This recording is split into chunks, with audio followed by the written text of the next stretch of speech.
Very few species can buzz-pollinate in this way, so bumblebees have nearly exclusive access to the nightshade's pollen.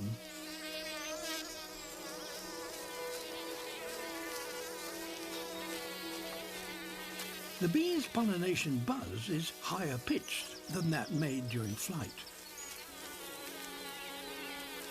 It's the same frequency as the musical note D.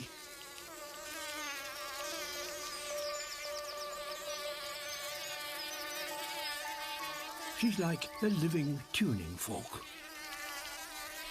Some buzz-pollinators can vary their pitch, fine-tuning it to suit different flowers, so pollen is released in the most efficient way.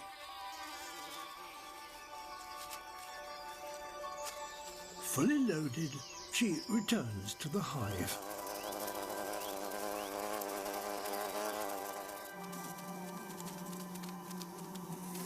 She has successfully used sound to help secure the pollen her colony needs.